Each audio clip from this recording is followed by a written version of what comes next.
चाणक्य नीति के 5वें अध्याय में आचार्य ने गुरु की महिमा का वर्णन सर्वत्र किया है, परंतु चाणक्य ने यह भी स्पष्ट किया है कि सामान्य जीवन में कौन किसका गुरु होता है।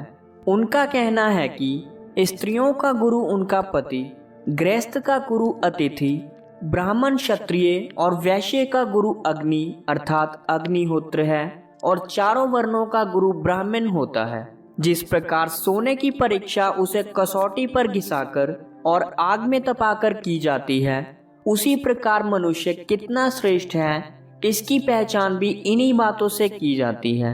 चाणक्य के अनुसार इन परीक्षाओं में खुद को सिद्ध करने वाला व्यक्ति ही खरा है।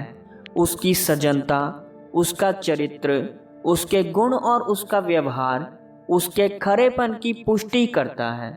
चाणक्य कहते हैं कि मनुष्य को जीवन में भयभीत होने की आवश्यकता नहीं, उसे निडर होकर अपने कार्य करने चाहिए। यदि किसी भय की आशंका हो तो घबराना नहीं चाहिए, बल्कि संकट आने पर उसका डटकर मुकाबला करना चाहिए।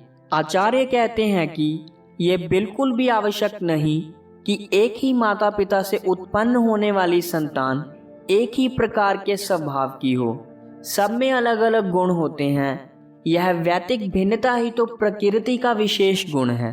चाणक्य का मानना है कि कोई भी व्यक्ति वह वस्तु प्राप्त नहीं कर सकता जिसे प्राप्त करने की उसमें इच्छा ना हो। जिसे विषय वैश्यों से प्रेम नहीं, वह सुंदरता बढ़ाने वाली वस्तुओं की मांग नहीं करता।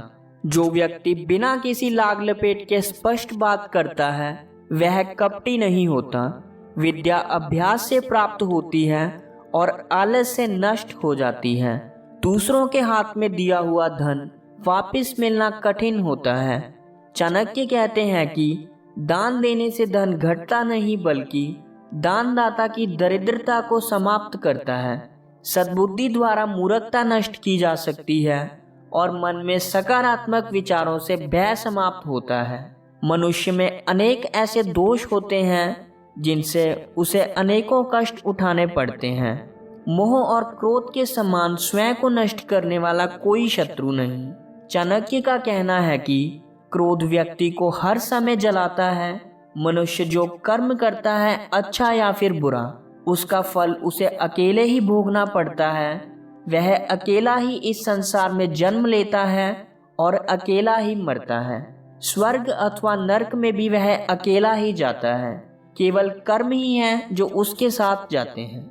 मनुष्य जब विदेश में जाता है तो उसका ज्ञान और बुद्धि ही साथ देती है। घर में पत्नी ही सच्ची मित्र होती है। औषधि रोगों के लिए हितकार होने के कारण उसकी मित्र है।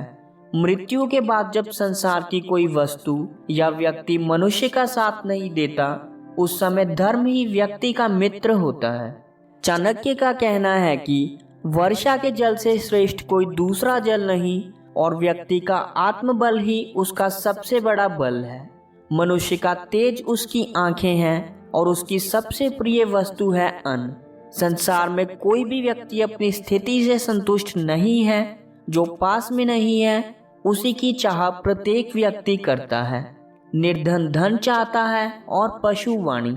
मनुष्य स्वर्ग की और देवत्व को प्राप्त जीव मोक्ष की कामना करते हैं। आचार्य यहाँ संकेत दे रहे हैं कि देवता भी असुरक्षित हैं। उन्हें भी पुण्य समाप्ति के बाद मृत्यु लोक में आना पड़ता है, इसलिए वह देव योनि में भी मुक्ति पाना चाहते हैं। सत्य की महत्वता को बताते हुए चाणक्य कहते हैं कि सत्य के कारण ही दुनिया के समस्त कार्य और व्यापार चल रहे हैं। लक्ष्मी, मनुष्य के प्राण और यह संसार सभी नश्वर हैं। केवल धर्म ही है जो शाश्वत है, अर्थात मनुष्य को अपनी रुचि धर्म में रखनी चाहिए। दोस्तों, ये था चाणक्य नीति का 5वां अध्याय। चाणक्य नीति के बाकी के अध्यायों को जानने के लिए YouTube पर हमारे चैनल को करें सब्सक्राइब। मिलते हैं अगले वीडियो के साथ बहुत जल्द।